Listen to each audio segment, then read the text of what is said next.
Hello everyone and welcome to the last day of Freak Week.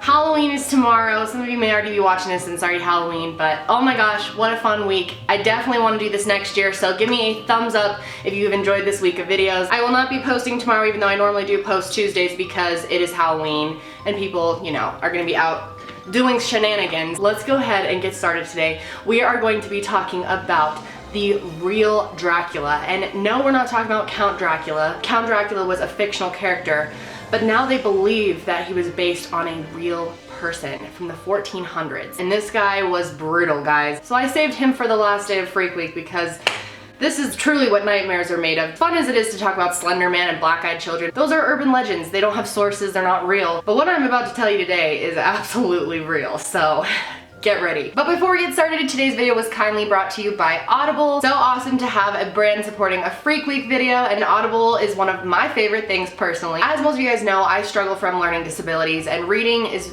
been a challenge for me my whole life. But I am a very curious person, as you guys know. I love to look into everything and learn about as much as I can, and a huge way to do that is through books, but it's very hard with a dyslexic brain to read. It goes a lot slower and it's a lot more frustrating. My comprehension is just garbage. So that's why I love audiobooks. I can listen to them while I do my hair and makeup or whatever, while I'm in the car. Josh and I like to listen to them on long trips to the mountains. Audible has an incredibly huge selection of audiobooks, something for everybody. The thing I love about it most is it just makes it more convenient to read. You can read more when it's in a convenient way. You know, you can listen to it like on a plane or your commute to work, something like that. Places you normally wouldn't have time to read. You can actually fill your mind with knowledge. So Audible has offered my audience a free audiobook and a 30-day trial at audible.com/KendallRae. Today we're going to be talking about Vlad the Impaler, and obviously in a YouTube video I can't go super in depth. So I actually want to recommend 2 audiobooks for you guys this month. They'll be linked below. One of them is about the real life and true story of Vlad the Impaler, and the other one is the fictional story of Dracula, just because it's fun around this time of year. Again, if you guys want to claim your free trial, it is www.audible.com/KendallRae. But let's get started today. We are going to be talking about the real life Dracula, aka Vlad the Impaler.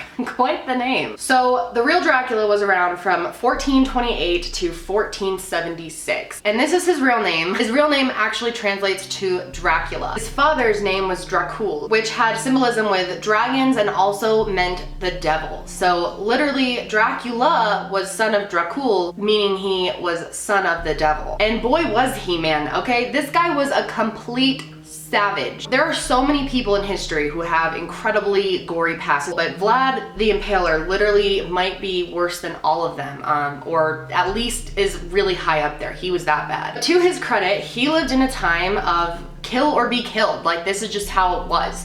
So it's not like he killed people just for fun. He wasn't a serial killer. It was all war related. But I definitely don't think that means he didn't get some enjoyment out of it. Now this all takes place in Romania, so I'm gonna get some words wrong. It's just gonna happen. He was literally known to be psychotic, sociopathic, a complete madman. And before we get started, I do want to mention that the historical record and archaeology of the time is very sparse. So historians have had to like fill in the pieces over the years, so it's kind of hard to understand. But yeah, we know Dracula as a vampire, right? And he sucked the blood of people, and there's Count Dracula and the story of Count Dracula. So Dracula was written in 1897 by a man named Bram Stoker. It was never confirmed that he was inspired by this story, but the fact that it takes place in Transylvania, not exactly the same at all. They're very different stories, but as far as just being this like gruesome, blood-hungry type of person, he fits the bill really well. There's so many vampire movies and Dracula movies. More wolfbane,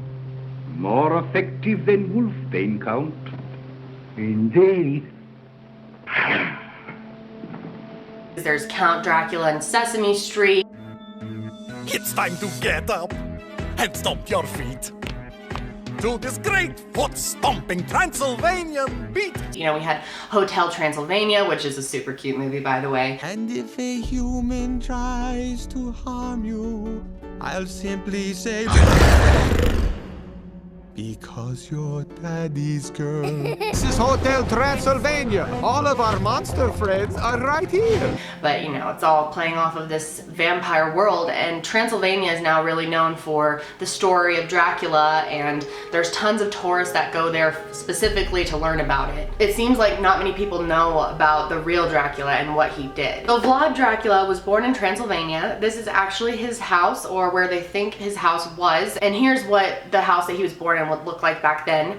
Very different than it is now, but people do go there. There's actually a restaurant there now. His father, Dracul, was a very powerful leader, and when he and his younger brother were younger, they were actually all sort of hostages in the Ottoman Empire because, and this is where it's like really confusing, but the Saxons that also lived in the Ottoman Empire with them kept them there, and so they couldn't leave, and it was all part of like a loyalty thing, that they were loyal to each other and they promised not to leave. Eventually they turned on the Dracul family and murdered Dracul and his other son Radu. But Vlad and another one of his brothers survived this and fled north.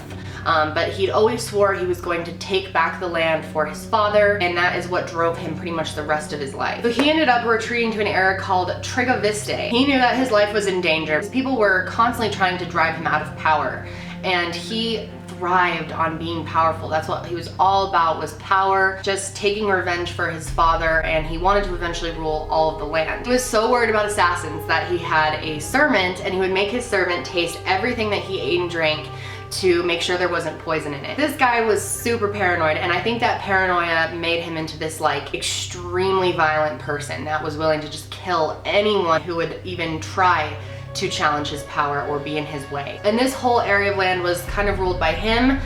His brother ruled another part, so the Saxons and then the Boyars. He wanted to take control of the entire area and the Ottoman Empire. And his brother was actually part of the Ottoman Empire. He was supported by the Sultan of the Ottoman Empire. And it was really hard because the landowners often would switch their loyalty between him and the Saxons and the Boyars. Eventually Vlad just decided he needed to get rid of everyone else. Vlad was known for building these crazy castles, and they were normally made by slaves, and he would force people to do it. An interesting story, I saw this in a documentary I watched on this, but they would, like, for building these insane arches throughout the castle, and they would have so many layers of bricks, and they would use these like wood stands, and they would build the brick around the wood stand thing, and when they removed it, they would make the mason who was the architect and built the arch. They'd make him stand under it as they removed the supports, and if it, you know, came apart and fell on him, it was his fault. So,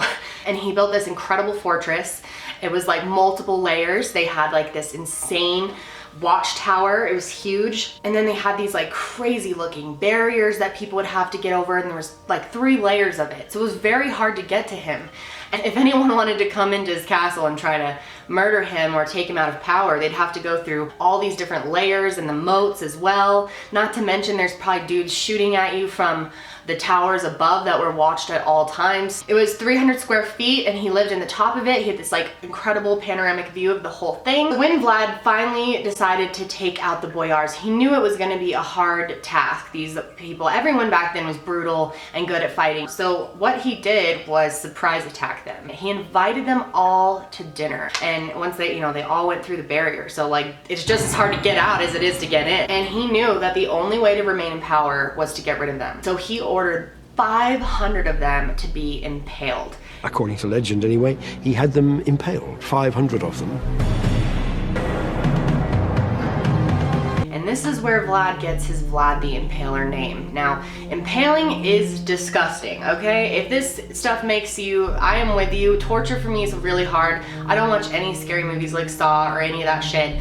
Like, even this kind of stuff scares me. I really don't like torture or prolonged death.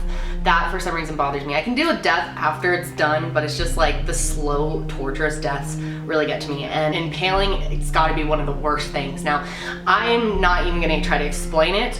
This woman I found in this documentary explains it way better. So if you wanna listen, go ahead, I'm gonna play it now. But if you get grossed out by that stuff, you might wanna like skip forward like 20 seconds. Now, the common way would be to put your enemy on the end, the sharpened end of this stake, pierce them through the navel or through the heart, and hoist them up and leave them to die. A relatively quick death. That was for the more fortunate, because If he really wanted to make an example of you, he'd take this rounded end and he'd grease it, and then he'd pull your legs apart and insert it into your rectum. So through your bottom, and gradually the stake would work its way through your body. This might take a couple of days, okay? So you'd be literally dying for hours. Yeah, so graphic AF, right? Really, really intense guy here, especially the fact that he would slowly kill some of them. I mean, that just really got to me. So he killed almost all of them. He kept a few of them to work on a special project. He wanted to build a castle that was right on the border of Wallachia and Transylvania so that he could get to the Transylvanian Saxons. Transylvanian Saxons were actually really wealthy. The city was one of the most guarded kingdoms, well kept. It would be extremely hard to get through. So how it would work back then, everyone, you know, would go about their day during the day, and then at night there was like a curfew and everyone comes in and close the gates of the kingdom. So Vlad, being smart, figured that they would be suspecting him at night. So what he did was right before they were going to close the gates, he brought in his troops and they killed tons of people before they were able to get behind the walls of the kingdom. So he went to the city of Bursov, which is where the rich Saxons lived. He killed as many people as he could, a ton of them, and impaled them, of course. And they were left outside, impaled with stakes in the ground, just tons of people. I mean, thousands. And there's a famous story of him, and this is what really, I think, inspired the Dracula story, is since it took so long for people to die from impaling, Vlad decided to pop a squat and have some dinner, had a full meal while watching all of these people slowly die. So once he had conquered them, he now is the ruler of all of Wallachia. But he still has to deal with the Ottoman Empire. So people came from the Ottoman Empire and they had this major altercation with him because they were wearing turbans, they were Muslim, and he wanted them to remove their turbans as a sign of respect to him. And when they wouldn't do it because it just wasn't part of their custom, it wasn't what they do, that's not like a thing they do, remove their turbans out of respect, he didn't understand that, and he was so angry about it that he famously nailed their turbans to their heads. Like literally with a sledgehammer, nailed their turbans into their heads, and clearly they died from that. He was invaded, he narrowly escaped, and he and some of his people went back to Trigovista, which is kind of where he started from right after his father was assassinated. He knew he was kind of screwed. The Ottoman Empire was after him and they're a lot more powerful, so he started contacting other Christian kingdoms and telling them that he needed help, writing to them, and to one of them he sent a package of, oh man, and this is crazy, 23,887 human noses that he had cut off of his enemies over the years in a bag, just sent it off, you know. Amazon Prime that shit. And one of the sultans was sent to deal with Vlad the Impaler. His name is Mohammed, and he even came up upon the scene of all these people outside dead, impaled, because he would just leave them there. And he was so scared he went back and left his soldiers to fight. There was literally about 20,000 corpses on sticks in front of this guy's place. Dracula knew that they were closing in on him and he was very concerned about it. His wife actually committed suicide because she knew if they were captured they would all be tortured to death, and she was so sure that that was going to happen that she ended up jumping out of the castle into the river. But he would not give up, and this man was really an evil genius, and a lot of people really have respect for him looking back. And even though it sounds insane, how can you respect this guy that killed so many people? But this was his time. It really was kill or be killed. If he didn't kill them, they were gonna kill him. And maybe he did it way brutally, and I'm not saying this guy was a homie or anything, but it's like such a different time, it's hard to even understand. It was just such a savage generation. He did not want to surrender. He said he would always fight to regain power for his father. So when he and his men left, when he and his men escaped the castle that they were in, because they knew that's where they were gonna come, the Ottoman Empire was gonna come there. He was so smart, he turned the horseshoes on his horse backwards. So it would look like he was walking towards whatever he was actually walking away from. So he was able to retreat back into Transylvania. Surprisingly, he lived another 10 years, and it's really foggy what he did in that 10 years, but 10 years later he came back and tried to fight for his land back once again. No one knows how Vlad the Impaler died. They think he probably died in battle, but as much as, you know, things were just this way back then and these were darker times, Vlad really was evil. I think he really had the devil in him, you know. He's kind of like an ancient serial killer because he thrived off of torture. He had the need to destroy, to kill, to torture people. And the scariest part about it is that it's real, like I said, you know. It's amazing too, because I often think, I'm a big believer in past lives, so I always wonder if I ever went through like a terrible death like that, like way back then. Interesting story. I want to know what you guys think about Vlad the Impaler. Did you know about him? But that's it for me today, guys. That's the last day of Freak Week. I want to know, what did you guys think of the week? Again, if you like this week and you want to see it come back next year, be sure to give this video a thumbs up for me. It was super fun. I've never done a week straight of videos. It was a lot of work, but I had a really fun time doing it, and I hope you guys had fun learning about some of these creepy topics. If you still want to pick up a Freak Week shirt, they are still available until Halloween. I think I'm actually going to extend it a couple days, but they soon will be gone as they are limited edition, so definitely pick one up if you want to and you enjoyed this series. But that's it for me. I hope you guys enjoyed it, and I will talk to you next time. Bye.